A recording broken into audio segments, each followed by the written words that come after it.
bioenergética. São substratos que vão ser usados para produzir ATP. Sistema ATP-CP. A proteína creatina fosfato é quebrada por uma enzima chamada CPK, que quebra a molécula de CP em creatina mais fosfato inorgânico, liberando energia. Essa energia é usada imediatamente para regenerar ATP, a partir do ADP mais fosfato inorgânico, gerando um ATP. Uma molécula de CP quebrada libera 1 mol de ATP. É exorgânico, quebra, gera ATP. A atuação é de 10, 15 a 20 segundos em atividades de alta intensidade e curta duração. Exemplos: 100 metros rasos, saltos explosivos, levantamento de peso olímpico, arremesso de peso, arrancada de esportes, início de maratona.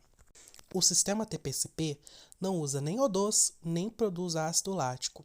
Como se esgota muito rápido, precisa descansar entre as séries, de 2 a 5 minutos, para que a fosfocreatina se regenere.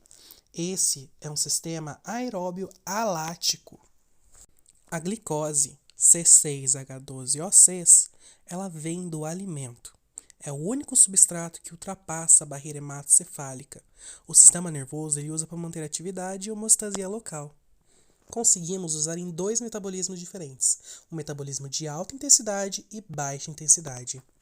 A glicose ela é quebrada pela glicólise, que são vários processos bioquímicos, e essa quebra gera 11 reações químicas até chegar em piruvato, para formar 4 ATPs. Porém, 2 dessas reações têm gasto de ATP.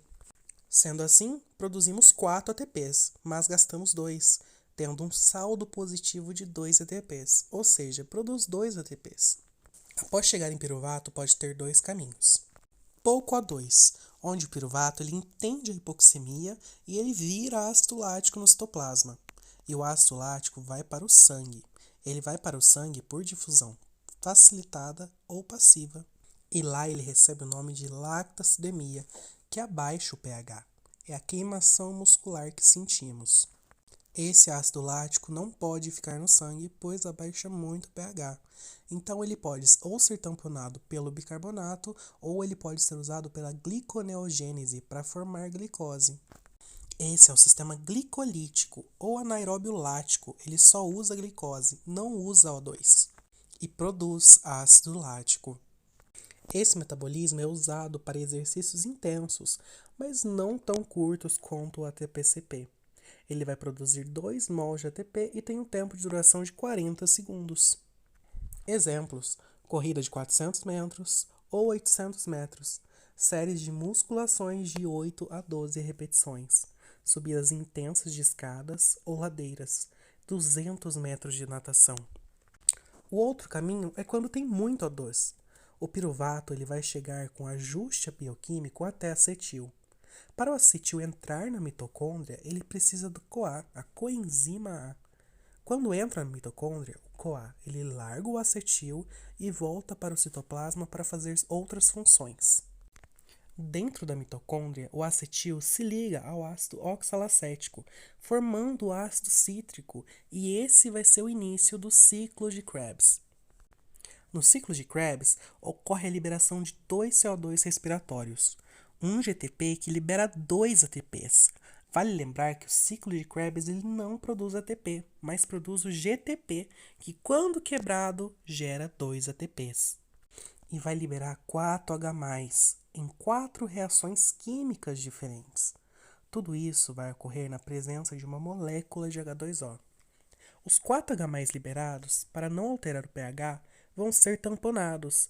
3 vão ser tamponados pelo NAD, virando NADH, e 1 pelo FAD, formando FADH. O NADH e o FADH vão transportar os elétrons do H+, até a cadeia respiratória ou cadeia transportadora de elétrons, na membrana interna da mitocôndria, a matriz mitocondrial. Os elétrons do H+, vão passar por cada citocromos, são 7 no total, e citocromos são proteínas, e deste modo eles vão alterar a valência do ferro 3+, presentes nos citocromos. O elétron deixa o ferro 3+, com um mais a menos, pois o elétron tem uma carga negativa, ou seja, anula a valência do ferro. O ferro 3+, vira ferro 2+, na presença do elétron do H+. Quando esse elétron passa para o segundo citocromos, o ferro que era 2+, volta a ser ferro 3+, e o próximo ferro 3+, vira ferro 2+. Isso é uma reação de oxorredução, combustão, que cria uma cascata metabólica que vai liberar energia em todas as passagens de elétrons. Porém, na primeira, terceira e sexta passagem, liberam mais energia capaz de converter a ATP. Os que não formam ATP liberam calor em forma de energia. É a termorregulação. No final dessa cadeia é liberado 2H+. Para não alterar o pH, é tamponado pelo O2, que juntos formam uma molécula de H2O, que é usada no ciclo de Krebs. Vai produzir 38 ATPs. É uma atividade, um metabolismo que é usado em atividades de longa duração e baixa intensidade. Por exemplo, corrida de 10 metros, caminhar no parque, dançar. Este é o sistema aeróbio ou oxidativo. De forma resumida, sistema ATP ou anaeróbio alático não usa O2 e não produz ácido lático. Vai produzir 1 mol de ATP e tem tempo de duração de 12 a 15 segundos. É alta intensidade, curta duração. Sistema glicolítico ou anaeróbio lático não usa O2 e produz ácido lático. Tem uma intensidade alta e tem uma curta duração. Produz 2 ATPs e tem um tempo de duração de 40 segundos. Sistema aeróbio oxidativo. Usa muito O2, não produz ácido lático. É de baixa intensidade e alta duração. Substratos. Lipídio. Vamos estar falando hoje do palmitato. É o lipídio mais abundante no nosso corpo. Ele tem uma cadeia carbônica longa, 16 carbonos. Lipogênese é a formação do lipídio. Lipólise ou beta-oxidação é a quebra do lipídio. E a quebra do lipídio para produzir ATP ocorre sempre no segundo carbono. O lipídio quebrado pela lipólise vai sofrer vários processos bioquímicos até chegar em acetil-CoA. Tudo isso dentro do citoplasma. Ele entra na mitocôndria, participa do ciclo de Krebs e participa da cadeia transportadora de elétrons, assim como a glicose. Como a quebra ocorre no segundo carbono, de 16 carbonos foi para 14, e assim até eliminar toda a cadeia carbônica e produzir 129 ATPs. A vantagem de usar o lipídio é que produz muito ATPs, 129. Porém, a sua desvantagem é que precisa de muito O2. Exercício moderado não usa mais o lipídio para produzir o ATP, pois limita o acesso ao O2 e começa a usar a glicose. Caminhar usa o lipídio. Você caminhar numa baixa intensidade de 12 a 15 segundos, você vai estar utilizando o lipídio, pois não consegue chegar em acetil-CoA. Em repouso, utilizamos 60% de lipídio e 40% de carboidrato para produzir o ATP. 40 minutos para a oxidação total do lipídio. Proteínas, reunião de vários aminoácidos. São 20 aminoácidos que se organizam em uma sequência em números diferentes, formando proteínas diferentes. Proteólise é a quebra da proteína, liberando aminoácidos capazes de sofrer vias bioquímicas específicas e formar ATP. Um mesmo aminoácido sofre vias bioquímicas diferentes. Pode fazer uma bagunça na hora de contar o quanto de ATP cada aminoácido vai formar. Então, o aminoácido pode formar piruvato ou acetil, que dá 36 ATPs, mas ele também forma produtos intermediários do ciclo de Krebs. E aí que entra a bagunça, porque se formar um produto que perdeu a liberação de 3H+, ele vai para a cadeia transportadora de elétrons com um próton só. Ou, se perdeu 1 GTP nesse processo, ele vai perder 2 ATPs. Mas também pode produzir 5 ATPs, pelo NADH, que forma 3 ATPs, e pelo FADH, que forma 2 ATPs. A proteína é uma produção de ATP suporte para os outros sistemas. A proteína só vai ser quebrada em casos extremos. Exemplos: final de maratona, exercício de 12 a 15 modalidades no mesmo dia, ou seja, faz depressão total de seus substratos. Essa quebra de proteína ajuda não só a produção dos outros sistemas, mas também principalmente dá suporte de aminoácidos para a recuperação tecidual. O tempo de descanso entre as séries é essencial para a recuperação metabólica e tecidual. Processos da glicose. Quando tenho glicose no sangue, essa glicose estimula um hormônio específico, a insulina. A insulina se liga ao seu receptor na célula, ela não entra na célula, e ativa um processo chamado de cascata de insulina. Isso faz com que algumas proteínas dentro da célula trabalhem juntas para mover o GLUT4, que são vesículas com transportadores de glicose, para a membrana da célula. Essas vesículas se fundem à membrana, abrindo um poro na membrana, e a glicose vai entrar. O GLUT4 vai voltar para o interior da célula, para o citoplasma, porém ele é muito lento. Enquanto ele não sai de lá, o poro fica aberto, tendo um perigo da glicose sair.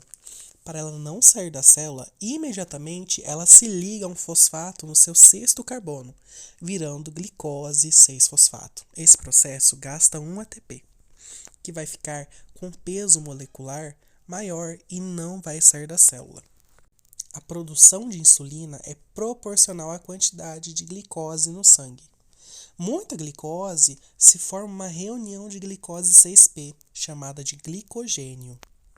Glicogênio. Glicogênese é a formação do glicogênio. Alimentar o glicogênio com mais glicose. Não precisa de glicose, forma glicogênio. Glicogênio é armazenado no músculo, que dá suporte para o próprio músculo, ou no fígado, que dá o ajuste glicêmico. Ele vai dar suporte para qualquer tecido. Como o fígado tem uma enzima que tira o fosfato do sexto carbono da glicose, ela pode ser permeável à membrana e ajustar a glicemia. A glicólise é a quebra da glicose. Não podemos confundir com a glicogenólise, que é a quebra do glicogênio. Observação. O glicogênio tem um tamanho máximo, 100 mols, por exemplo.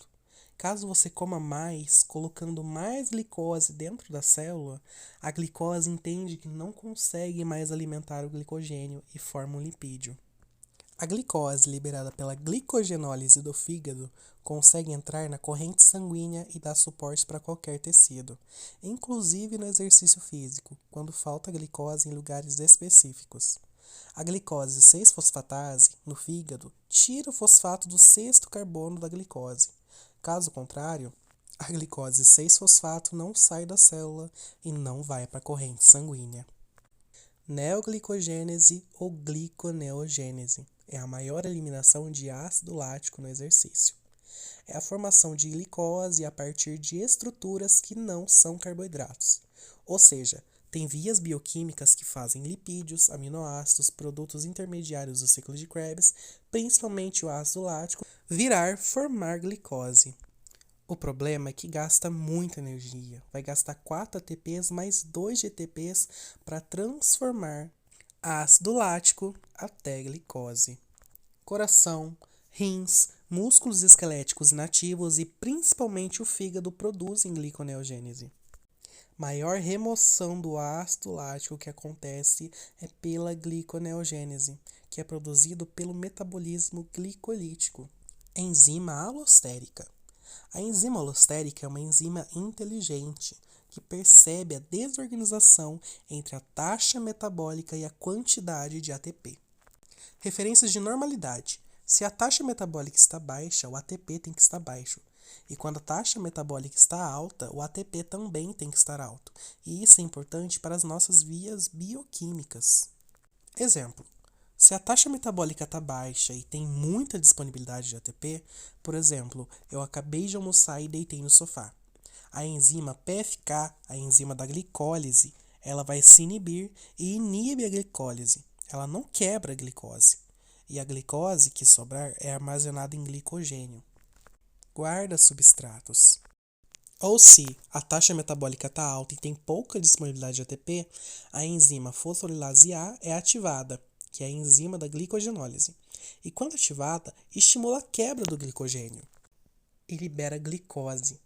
Ela usa o substrato para determinar a produção de ATP. Aumenta o substrato para ser quebrado.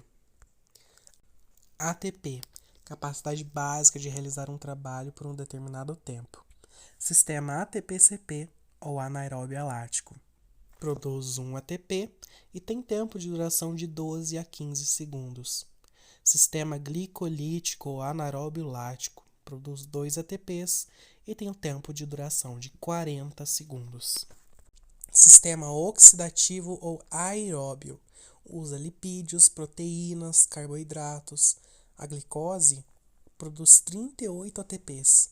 Palmitato, 129 ATPs. Tem um tempo infinito. Temos que lembrar que não existe exclusividade de vias. Temos predominâncias. Todas acontecem juntas. Uma taxa metabólica pode predominar uma determinada via metabólica e uma taxa metabólica predominar outra, mas todas vão acontecer juntas. Equilíbrio ácido-base. Ácido é uma substância que no meio aquoso libera H+, próton, e substância que recebe OH-, hidroxila. Base é uma substância que no meio aquoso libera OH-, hidroxila, e é uma substância que recebe H+, próton. Ácido forte libera muito H+. Ácido fraco libera pouco H+. Uma base forte tem muita hidroxila, e uma base fraca tem pouca hidroxila. Nosso pH normal é de 7,40. De 7,20 a 7,6 existe uma vida nessa faixa estreita, que a pessoa vai estar na UTI precisando de fisioterapia para tentar ajustar seu pH. Quando o pH está muito alto, tendo uma calose, tem mais reações químicas. E quando o pH está muito baixo, tem menos reações químicas. E as enzimas arteriais trabalham com 100% de sua função com um pH de 7,40 ou 36 de temperatura. Fórmula de pH. pH é igual a pK mais log HCl3, CO2. HCl3 é uma base, é o sistema renal. E o CO2 é um gás que se comporta como um ácido e é do sistema respiratório. O HCl3, bicarbonato, é proporcional ao pH. O CO2, gás que se comporta como um ácido, é inversamente proporcional ao pH. Para cada 20 mols de menos HCl3, é preciso de 1 mol de CO2 para a homeostasia. Log igual a 20 por 1, equilíbrio do pH arterial. Sistema tampão. Não corrige o pH totalmente, ameniza a alteração do pH.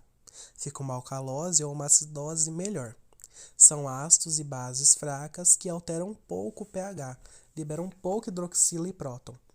Por exemplo, um ácido muito forte alterando o pH é tamponado por uma base fraca no sistema tampão. De 7,22 foi para 7,31.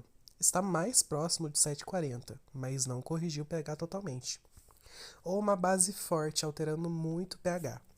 É tamponado por um ácido fraco do sistema tampão.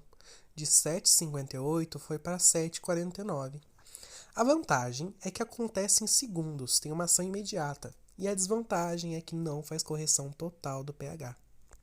O ácido lático é um ácido forte que altera muito o pH do indivíduo, que até mesmo pode interromper a atividade física por exaustão, matar por conta do ácido lático. O ácido lático, o ácido forte, é tamponado pelo bicarbonato de sódio, que é uma base fraca, gerando um sal, lactato de sódio, e ácido carbônico, que é um ácido fraco, que é instável e dissocia em H2O e produz CO2 metabólico no sangue. Sistema respiratório. Ele é um pouco mais lento de atuação, de minutos às horas. Com muito O2, eu hiperventilo, tenho mais ventilação. Gera uma acidose, por correr, por exemplo. Com menos O2, eu hipoventilo, tenho menos ventilação, tendo uma alcalose, 7,45, por exemplo, dormir. Os quimiorreceptores vão perceber a variação química do PCO2. A vantagem é que tem um ajuste um pouco melhor, mas não totalmente. Sistema renal. demora dias para atuar. A vantagem é que corrige totalmente o pH. Na acidose, vai eliminar o H+, e retém o HCO3. Maior reabsorção do menos HCO3. Numa alcalose, elimina o menos HCO3 e retém H+. Tem uma maior reabsorção do H+. Quando ocorre uma alteração no pH, o organismo sempre vai tentar gerar um mecanismo de compensação. Numa acidose, a tentativa de compensação é uma alcalose, pois a alcalose faz o pH subir voltando a ser 7,40. Numa alcalose, a tentativa de compensação é de acidose, pois a acidose faz o pH abaixar voltando a ser 7,40. Valores de normalidade na gasometria. pH igual a 7,40, PCO2 igual a 40, base excess igual a 0. Base excess maior que 0 é excesso de tampão base, mais base do que ácido. Base excess menor que 0 é excesso de tampão base negativo, mais ácido que base. Ou seja, base excess igual a 8 é mais base e menos ácido. Base excess menos 7 é mais ácido e menos base. Se a explicação do pH for CO2, é igual a respiratório, mais ou menos que 40. Se a explicação for base excess, é metabólico, mais ou menos que 0. Ajustes fisiológicos ao exercício agudo. Os sistemas respondem positivamente para que a atividade metabólica continue alta. Dá suporte para a taxa metabólica alta. Ou seja, em exercício físico, ocorre a produção maior de energia, mais contração muscular, mais sangue, mais perfusão, mais ventilação. Sistemas que aumentam a atividade e garantem que mantém a atividade física. Sistema respiratório faz adaptação, capta O2 e elimina CO2. Sistema cardiovascular sanguíneo faz transporte de gases. Sistema muscular vai metabolizar o O2 para produzir ATP na cadeia transportadora de elétrons. Sistema nervoso autônomo e periférico. Simpático ativa, aumenta durante o exercício e faz efeito positivo nos sistemas fisiológicos. Parasimpático freia, a saída é proporcional à carga de trabalho. Em carga alta, entra muito simpático e sai muito parasimpático. Sistema endócrino, liberação de hormônios. Estimula o eixo adrenal. Neurônios hipotalâmicos produzem o CRH. O CRH cai na circulação hipotálamo-hipofisária que atua em receptores específicos. E lá, estimula a produção de ACTH. O ACTH cai na circulação sistêmica, cai na corrente sanguínea e tem efeito positivo. Atua em receptores específicos da adrenal e atua em duas partes. No córtex da adrenal, produz o cortisol. Internamente, o gânglio simpático estimula a medula adrenal, libera adrenalina e noradrenalina. Atua no aumento da produção do GH, estimula o LHS. Atua muito nas enzimas que fazem ajuste da glicólise. É uma percussora da estimulação de um vaso muito sensível. Aumento do glucagon, suporte de maior glicemia, aumenta a glicogenólise e quebra do glicogênio. Aumenta a disponibilidade de glicose e de lipídios. Sistema respiratório, transporte de gases. O2 é transportado pela hemoglobina. Cada hemoglobina transporta 4 átomos de O2. A hemoglobina ela é alostérica, ou seja, ela é inteligente. Em um tecido que não precisa de O2, ela deixa pouco O2. Em um tecido que tem muita hipoxemia, ela deixa muito O2. A curva S da saturação da hemoglobina nos mostra o quanto de O2 a hemoglobina deixa para o tecido. Quando se desloca para a direita, a hemoglobina deixa mais O2 para o tecido. Quando desloca para a esquerda, a hemoglobina deixa menos O2 para o tecido. Curva para a direita em exercício, ou seja, deixa mais O2, em casos que o pH cai, numa acidose metabólica devido ao ácido lático, quando a temperatura sobe devido à cadeia transportadora de elétrons, vai liberar energia por calor e não reconverte em ATP. quando o PCO2 sobe, que aumenta pelo tamponamento parcial do ácido lático, e o 2,3-DPG aumenta, que é um produto intermediário da glicose. Ele vai aumentar em função de mais atividade de quebra de glicose. Então, quando a taxa metabólica está alta, a quebra vai para a direita, e quando a taxa metabólica está baixa, a quebra é para a esquerda. Curva de saturação da mioglobina. A mioglobina é uma proteína que carrega 2. Ela só tem uma cadeia proteica, portanto, só vai carregar um átomo de O2. E ela só vai liberar o O2 em uma hipoxemia muito grave, final de exercício, ela libera como um suporte extra. Transporte de CO2. O CO2 é dissolvido no plasma, 7%.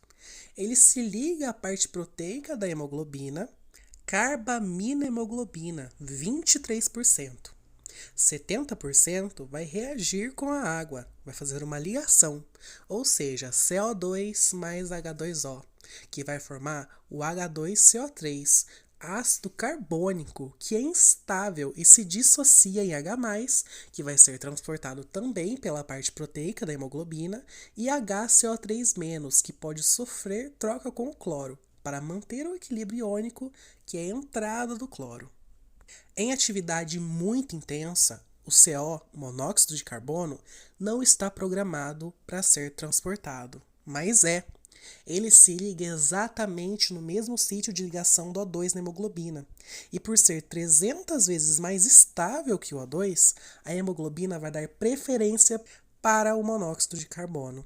A hemoglobina que carrega monóxido de carbono não carrega O2. Então, o monóxido de carbono mais hemoglobina forma carboxemoglobina, que atrapalha muito o transporte de O2, quando se pensa em atividade física. Exemplos: fumantes, bombeiros que tiveram contato com a fumaça tóxica. Mecânica respiratória. CPM significa ciclos respiratórios por minuto. Em repouso, o volume corrente é de 500 ml e a frequência respiratória é de 12 a 20 ciclos respiratórios por minuto, dando uma ventilação de 10 litros. Em exercício, o volume corrente vai para 3.000 ml e a frequência respiratória vai para 50 CPM. A ventilação é de 50 a 150 litros. Aumenta.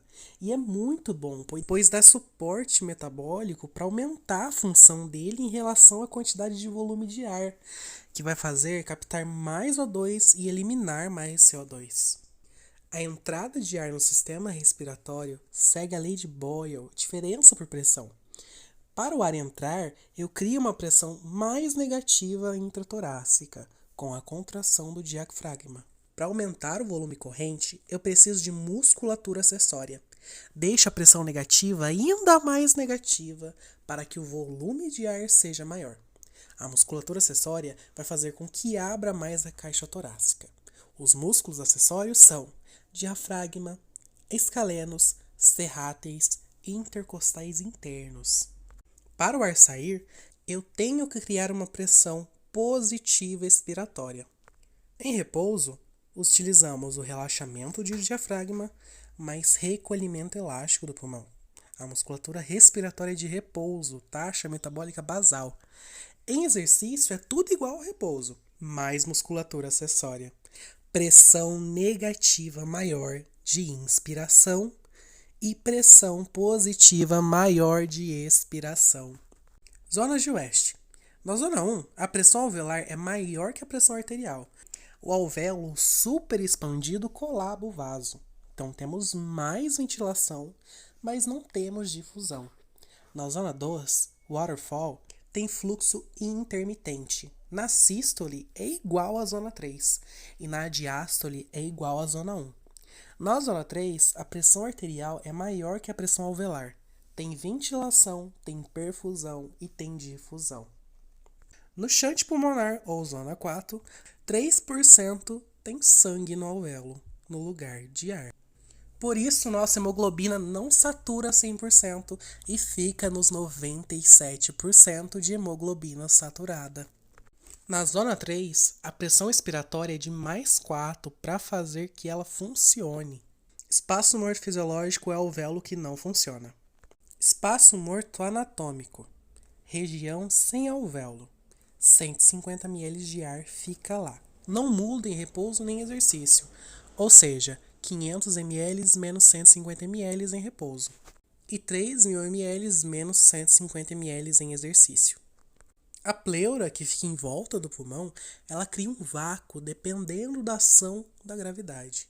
E a taxa metabólica basal é a taxa metabólica em repouso. Se a minha taxa metabólica aumenta, necessariamente minha pressão expiratória aumenta. Em exercício, diminui o espaço morto fisiológico, porque aumenta a minha pressão expiratória positiva. Eu vou usar mais musculatura acessória expiratória. E para diminuir o espaço morto fisiológico, eu tenho que aumentar o uso de musculatura acessória. Consequentemente, aumenta a minha pressão expiratória maior. Quantidade enorme de alvéolos funcionando. Baroreceptores pulmonares e o reflexo de Herring-Brewer. Esses receptores estão localizados nas vias aéreas, principalmente nos brônquios e bronquíolos, e são sensíveis ao estiramento pulmonar. Quando o pulmão insufla demais, esses receptores mandam sinais via nervo vago até o bulbo, promovendo uma inibição da insuflação excessiva do pulmão, fazendo que você inspire ou expire mesmo que você não queira, a fim de não machucar o pulmão. Esse é chamado de reflexo de Herring-Brewer. Durante o exercício, esse reflexo ele é abolido, pois você precisa sair de um volume corrente de 500 ml para 3.000 ml. Ele precisa ser abolido para que você não tenha uma interrupção no ciclo respiratório e expiratório durante o exercício. Receptores metabólicos. Existem receptores que percebem a presença do ácido lático e aumentam a ventilação. O ácido lático vai ser tamponado pelo HCO3- e resulta em CO2 metabólico. Quando o ácido lático está presente na periferia, já ocorre o acúmulo de ventilação antes do CO2 aumentar, como uma preparação para eliminar o aumento de CO2 produzido pelo tamponamento do ácido lático. Existe também aumento da ventilação proporcional à temperatura corporal. Exemplo, quando vamos à praia e o sol está muito quente, nós ficamos ofegantes. Temos centros maiores, bulbares, controlando a inspiração e expiração. No exercício, temos a queda de pH devido ao ácido lático e o aumento de CO2, devido ao CO2 respiratório somado com o CO2 metabólico. Temos o aumento de ventilação devido à queda do pH e o aumento em função do aumento do CO2. Temos essas duas variações químicas estimulando os quimioreceptores que provocam a hiperventilação. É a maior regulação que temos em exercício. Os quimioreceptores ajustam nossa ventilação proporcionalmente ao quanto de pH está diminuindo, devido à presença do ácido lático, e quanto de CO2 está aumentando em função do tamponamento do ácido lático pela hiperatividade dos ciclos de Krebs.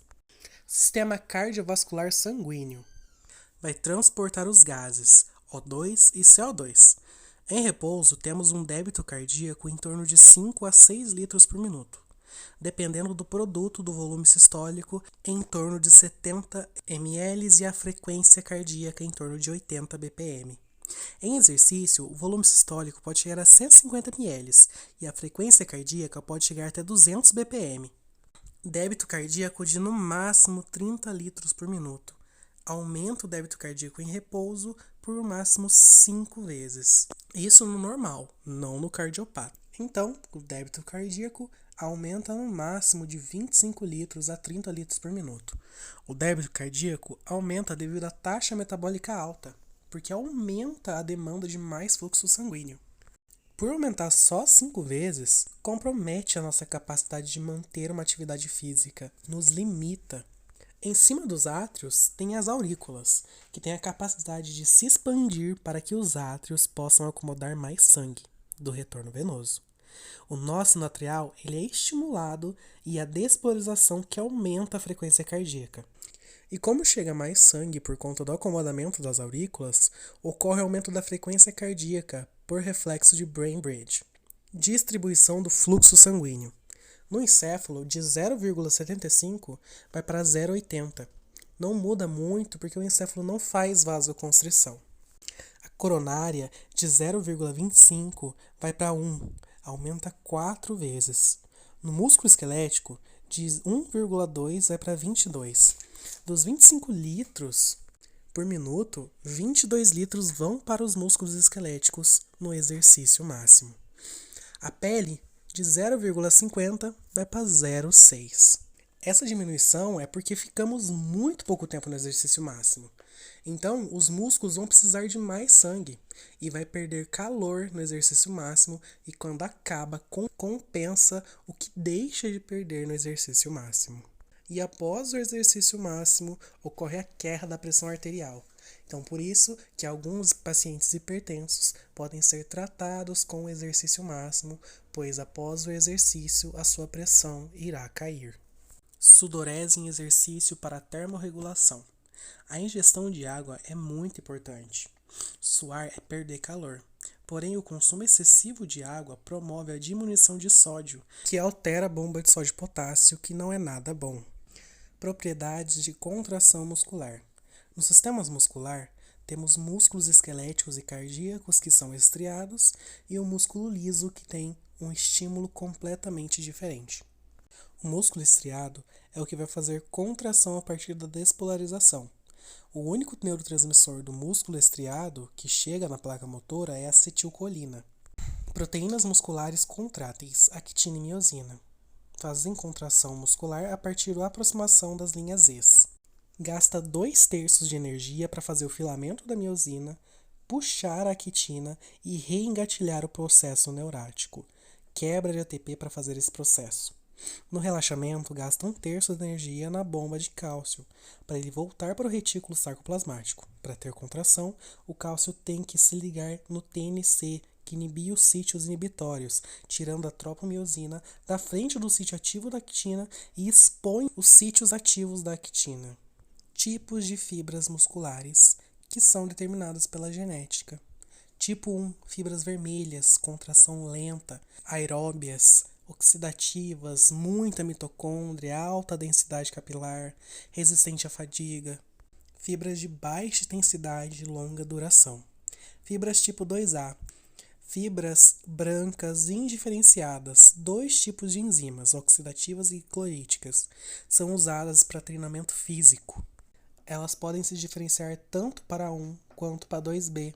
Treinamento físico para se diferenciar ou em fibras tipo 1 de resistência ou tipo 2 de força, e demora tempo para se adaptar.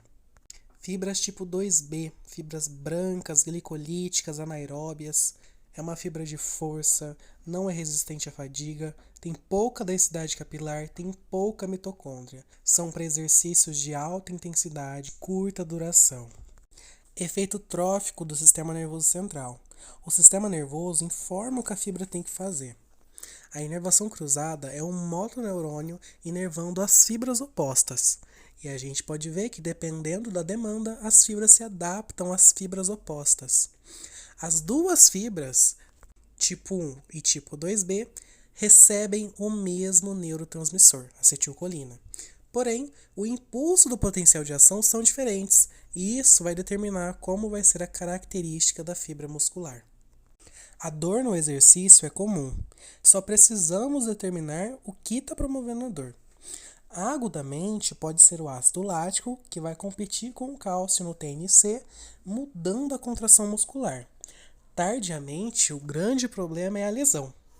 Temos fadiga, que geralmente interrompe o exercício, podendo ser fadiga central, no motoneurônio, e mandar informação para a placa motora, ou fadiga periférica, variações iônicas, geralmente potássio, deficiência de cálcio patológico, ácido lático no TNC, fadiga da acetilcolina, pois acaba a quantidade dela nas vesículas sinápticas, depleção de ATP ou substratos, diminuição da velocidade das reações químicas por conta do pH estar baixo, que é culpa do ácido lático, adaptações, ajustes crônicos ao exercício. É o que o treinamento físico regular faz de mudança nos sistemas fisiológicos que torna esses sistemas melhores. Todos os sistemas vão se ativar e vão fazer ajustes adaptativos no treinamento físico. Facilitação sináptica no ato motor. Quanto mais eu treino, mais eu facilito esse ato motor. Memorização do ato motor. Quanto mais repetição, mais vira memória, fica mais automático. A longo prazo vai ocorrer a formação de novos receptores. É estrutural, está guardado lá dentro. Vai melhorar a coordenação motora, melhora a adaptação ao estresse físico. E para o cardiopata, possível melhorar a ativação simpática, diminuição da frequência cardíaca. Sistema endócrino. Aumenta o hormônio de crescimento, GH, que é bom para imobilizar as reservas de lipídios. Diminuição do cortisol, que é o hormônio do estresse, aumento de endorfina, aumento do hormônio antidiurético, diminuição da insulina. Eixo adrenal e eixo gonodal. Quando o eixo adrenal está ativado, acontece um estresse patológico emocional e pode ser estresse patológico em decorrência de muito treino físico. O cortisol inibe neurônios hipotalâmicos que liberam GNRH, fazendo então que o eixo gonodal fique sem função. Em casos extremos de atividade desse eixo, o estresse patológico em treinamento físico competitivo causa isso na mulher, causando uma amenorreia, ou seja, ela não ovula, não menstrua e não engravida, devido à inibição desse hormônio GNRH. No sistema muscular, aumenta os estoques de glicogênio muscular, no qual usamos para o glicolítico. Aumenta o estoque de ATP e ICP, sistema ATP-CP. Aumenta a concentração de ATPase, que vai quebrar o ATP em todos os tipos de treinamento. Aumenta o número e tamanho das mitocôndrias, importante no aeróbio. Aumenta enzimas glicolíticas e oxidativas. Aumenta a reserva de mioglobina, que só solta um átomo de O2 quando tem uma hipoxemia importante. Faz modificação nos tipos de fibras 2A. Hipertrofia e hiperplasia, que aumentam a força muscular. Aumenta a resistência à fadiga. Aumenta o RNA mensageiro, que promove síntese proteica. Em treinamento de força, é estimulado fibras do tipo 2B. Tem estímulos de aumentar síntese proteica a partir de 2 estímulos: aumento de tensão, que acontece por carga alta, e diminuição da pressão parcial de O2, que acontece por colabar os vasos sanguíneos. Quando faz força, o treino é de 3 a 4, de 6, 8 repetições. Se quer hipertrofia e está fazendo 15 repetições, a carga está errada, está muito alta. Isso vai provocar uma contração com recrutamento de muita unidade motora, o que aumenta a tensão do sarcômero e colaba o vaso sanguíneo. Não corre o risco de hipoxemia, porque você não vai segurar uma carga alta por mais de 4 minutos, que é o tempo que precisa para uma hipoxemia grave. Treinando com uma carga certa, você vai ficar no máximo de 10 a 15 segundos nessa carga. Essas duas características vão estimular o RNA mensageiro e aumentar a síntese proteica contrátil, actina e miosina. Estimula a hipertrofia. Células satélites são células musculares indiferenciáveis. Elas esperam o estímulo para serem um novo sarcômero. Está entre a lâmina basal e o endomísio. É super usada em caso de lesão muscular. Quando a célula está muito grande, o RNA mensageiro percebe isso e agora dá 2 estímulos. 1. Diferencia a célula satélite. Era uma célula indiferenciável e vira um sarcômero. Antes tinha uma célula e agora possui 2. 2. Invaginação da membrana com aumento de síntese proteica estrutural. A partir de agora, estimula a síntese de proteína estrutural. Portanto, aumenta a membrana e o meio dessa célula com uma invaginação. E ocorre divisão dessa célula. Não é divisão mitótica. Esse processo se chama hiperplasia fisiológica. Quando você tem uma lesão em uma célula, a célula satélite é recrutada para o lugar lesionado por um processo de quimiotaxia e ela se diferencia em miotúbulos que vão se fundir à célula lesionada. E em 30 dias é como se não tivesse nenhum sinal de lesão. Ela tem reparação total, ela não terá nenhum indício que houve lesão, pois não tem nenhuma alteração dessa fibra. Porém, se essa célula é muito lesionada, Existe uma dificuldade de reparação. A célula pode apresentar uma falha, um abaulamento, que ocorre quando a fusão dos miotúbulos não é totalmente precisa, o que resulta em menos quantidade de proteínas contráteis, a quitina e miosina. Com isso, essa fibra fica com menos força. Então, tem sim hiperplasia depois de uma grande lesão, mesmo que não tenha tido uma reparação total nessa célula, por uma incapacidade da célula satélite geralmente em função da lesão biológica. Sistema cardiovascular. Adaptação boa no treinamento físico. Ganha aumento da massa do coração. Faço hipertrofia boa, podendo ser excêntrica, em treinamento dinâmico, aeróbio de resistência, ou concêntrica em treinamento de força anaeróbica. A excêntrica tem uma sobrecarga de volume e a hipertrofia aumenta a câmara cardíaca para fora do ventrículo. Cabe mais sangue, é aeróbico. A concêntrica, em função de força, tem uma sobrecarga de pressão na câmara cardíaca para dentro do ventrículo. A força de contração é maior, tem muita força, tem a diminuição de espaço. Angiogênese, criação de novos vasos. É a única adaptação que eu não perco se eu parar de fazer esforço. É o aumento da densidade capilar que acontece no músculo esquelético ativo e no coração.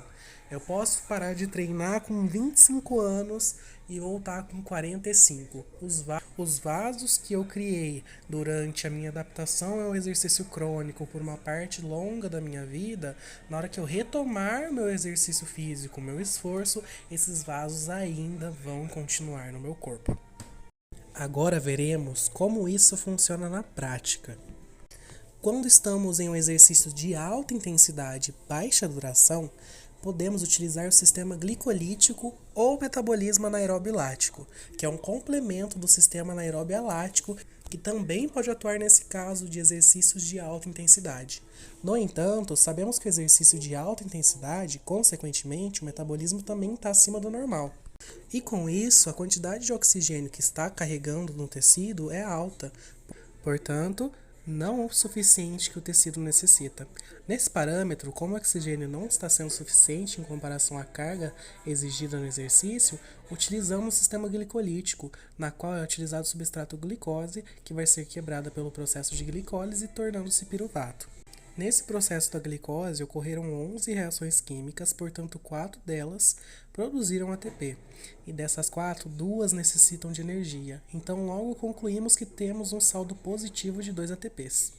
No entanto, para explicar sobre o sistema glicolítico, após a glicose ser transformada em piruvato, há um caminho qual esse substrato está recebendo pouco oxigênio, hipoxia mitocondrial. E desse modo ele transforma em ácido lático, na qual toda essa reação ocorre no citoplasma da célula. Além disso, na passagem de glicose para piruvato, há liberação de um H+, a qual ele não pode ficar solto, pois senão há queda do pH, causando uma acidose naquele indivíduo. Para que isso não ocorra, a molécula de NAD atua de modo a tamponar esse H+, dando origem ao NADH. Em consequência, quando esse piruvato torna-se ácido lático e depois vai para a corrente sanguínea, denominamos de lactacidemia, ácido lático no sangue. Para combater esse ácido lático no sangue, de modo que não ocorra a queda do pH durante a baixa disponibilidade de oxigênio nos tecidos, alguns processos podem ser utilizados para tentarem combatê-lo. O primeiro processo é a gliconeogênese ou neoglicogênese, na qual consiste no ácido lático ser usado como substrato para a produção de glicose. Mas também há os processos de sistema tampão, no qual é um conjunto de substâncias que minimizam variações do pH ao neutralizar ácidos H+, ou bases OH-, a qual ele faz isso reagindo com íons livres sem deixar o pH variar muito. Ainda temos o sistema respiratório, no qual, com esta queda de pH, ocorre uma hiperventilação, ou seja, o indivíduo respira mais rápido, a modo de eliminar o CO2 e aumentar o pH. Portanto, o ajuste ainda não é preciso. Em paralelo, quando há queda do pH, o metabolismo não fica à toa, no qual ele fica agindo em mecanismo de compensação. Outro assim, como o metabolismo está acelerado devido à alta intensidade do exercício, o sistema simpático é ativado pois ele é proporcional à carga de trabalho. Nessa perspectiva, com o aumento da taxa metabólica, há um desvio na curva da oxihemoglobina para a direita, uma vez que, dependente de fatores como a queda do pH, o aumento da temperatura, que ocorre através da cadeia transportadora de elétron, uma vez que em cada passagem de proteína citocromo vai ocorrer a alteração da valência do ferro presente no citocromo, e desse modo, se não for produzido ATP, é liberado em forma de calor. Aumento de PCO2 e o aumento do produto intermediário da glicose. Além disso, quando o indivíduo está fazendo exercícios de alta intensidade, há um aumento na taxa metabólica e com isso aumenta a pressão expiratória parapositiva, na qual, consequentemente, é utilizada as musculaturas acessórias, a qual irá aumentar o volume corrente, a frequência respiratória. Além disso, devido a esse aumento da taxa metabólica, há um aumento da zona 3 oeste. Outra assim, com essa utilização da musculatura acessória, eu consigo eliminar aquele ar e fazer com que o meu espaço morto fisiológico seja diminuído. Dessa arte, além do ajuste respiratório, há também o ajuste cardiológico, no qual o débito cardíaco pode ser aumentado até um máximo de 5 vezes, além dos índices de normalidades, uma vez que é necessário para suprir demandas metabólicas. Todo esse processo se dá primeiro devido ao aumento do retorno venoso, no qual depois as aurículas permitem a distensão dos átrios de modo a aumentar esse átrio, fazendo com que assim aumente o fluxo sanguíneo e a frequência cardíaca. Além disso, de modo de contextualizar, as fibras musculares predominantes usadas em exercícios de alta intensidade são fibras do tipo 2B, na qual são fibras brancas com características glicolíticas, é de contração muito rápida e são utilizadas para treinamento de alta força. Portanto, há de se ressaltar que indivíduos tipo 1 também realizam esse tipo de exercício de alta intensidade, então concluímos que não há exclusividade de fibras musculares. Quando estamos em um exercício de média intensidade, podemos utilizar o sistema oxidativo da glicose ou metabolismo aeróbio, na qual é um processo que consiste na quebra da glicose pelo processo de glicólise, na qual vai ser transformado em piruvato, que na presença de muito oxigênio é transformado em acetil. Durante esse processo de transformação de piruvato em acetil, é liberada uma molécula de H+, que ela não pode ficar solta, pois pode ocorrer a queda do pH. Desse modo, esse próton é tamponado pelo NAD, dando origem ao NADH. Assim transformado em acetil, esse acetil se liga a uma coenzima A, na qual esse acetil-CoA vai ser transportado até a mitocôndria para que ocorra a respiração celular de modo a produzir energia. Após esse processo de transporte, o acetil se liga ao ácido acilacético, dando origem ao ácido cítrico, que é o primeiro processo do ciclo de Krebs. No início do ciclo de Krebs, ocorre a liberação de 2 CO2 respiratório, a liberação de uma molécula de GTP, que dá origem a 2 ATPs, liberação de 4 moléculas de H+, e em 4 reações químicas diferentes, na qual, para que estes H+, não fiquem soltos e ocorra a quebra do pH, eles são tamponados, 3 pelo NAD e 1 pelo FAD, a qual, além disso, o NADH e o FADH transportam esse H+, até a cadeia transportadora de elétrons, e há também a entrada de uma molécula de H2O, que irá ser transformada no final da cadeia transportadora de elétrons. Na cadeia transportadora de elétrons, há a presença de 7 citocromos, que são proteínas, a qual, onde o elétron H+, passa por cada citocromo, alterando a sua valência do ferro 3+, presente naquele citocromo. Quando ocorre a passagem do elétron no citocromo, aquele citocromo que ele está perde uma valência e se torna ferro 2+. E quando o elétron vai para o próximo, aquele anterior volta a ser ferro 3+. Essas alterações de valências ocorrem devido à oxirredução, que está presente na cadeia transportadora de elétrons, a qual são responsáveis pela produção de ATP. Além disso, vale ressaltar que quando não há quantidade suficiente para a produção de ATP, ocorre a liberação de energia em forma de calor. Além disso, no final da cadeia transportadora de elétrons, é liberado 2 moléculas de H+, no qual não pode ficar solto, pois senão há queda do pH. E com isso, ela é tamponada pela molécula de O2, dando origem à molécula de H2O, água. Em paralelo, vale ressaltar que esse sistema só vai ser utilizado quando há presença de muito oxigênio chegando nos tecidos. Outra assim, para a conclusão, todo esse processo possui uma produção final de 38 ATPs. Quando estamos em um exercício de baixa intensidade com alta duração, podemos utilizar substrato lipídio através do sistema oxidativo ou metabolismo aeróbio. Usa-se esse substrato uma vez que a taxa metabólica do indivíduo não está alterada, alta. Portanto, a disponibilidade de O2 que está sendo ofertada é muito grande. E com isso, a necessidade do uso do metabolismo aeróbio, através do substrato lipídio. O sistema oxidativo pelo substrato lipídio é caracterizado pela quebra do lipídio, sempre no segundo carbono da cadeia longa, pelo processo de lipólise ou beta-oxidação, na qual essa quebra libera-se acetil, que vai se ligar com a coenzima A, formando-se o acetil-CoA. Após essa formação de acetil-CoA, ele entra na mitocôndria, onde irá se ligar com o ácido oxalacético, dando origem ao ácido cítrico, que é a primeira reação dos ciclos de Krebs.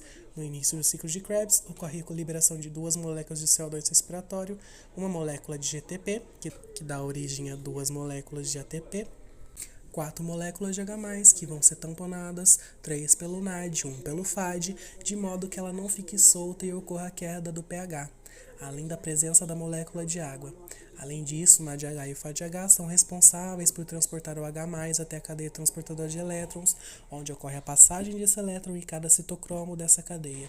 Cada citocromo possui uma valência de ferro 3+, onde a presença desse elétron no citocromo faz ele perder uma valência, ou seja, o ferro 3+, passa a ser ferro 2+.